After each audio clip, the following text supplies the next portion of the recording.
మనిషి జీవితం అంటేనే ఒక యాత్ర.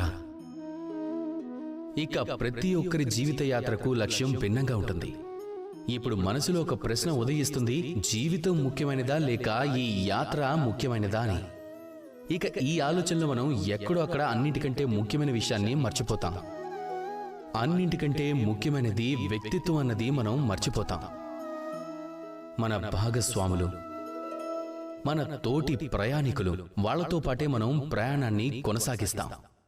వాళ్ళు చాలా ముఖ్యమైన వాళ్ళు. మీరే స్వయంగా చూడండి, మేఘాల నుంచి వర్షపు చినుకు పడినప్పుడు దాని లక్ష్యం ఏమిటంటే భూమి. దాని యాత్ర మొత్తం గాలిలోనే కొనసాగుతుంది. కానీ దానికి భాగస్వామి ఎవరు దొరుకుతారో అనే దాని మీదే చాలా ఆధారపడి ఉంటుంది. మీరే చూడండి, ఒకవేళ దానికి ముత్యపు చిప్ప భాగస్వామిగా దొరికితే, ఒకవేళ అది ఆల్చిప్ప నోట్లో పడిందంటే అది ముత్యంలా మారుతుంది. అప్పుడు లక్ష్యం ఏమవుతుంది? ఈశ్వరుని ఆభరణం. అదే ఒకవేళ వర్షపు చినుక్కి సర్పం తోడు దొరికింది అనుకోండి, అది వెళ్ళి సర్పం నోటిలో పడితే అప్పుడది విషంగా మారుతుంది. ఇక అప్పుడు లక్ష్యం ఏమవుతుంది? ఒకరి ప్రాణాలను తీయటం.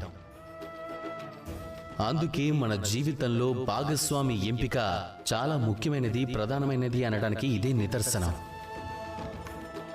ఎందుకంటే భాగస్వామి ప్రభావం మీ మార్గం మీదే కాదు, మీ లక్ష్యం మీద కూడా పడుతుంది.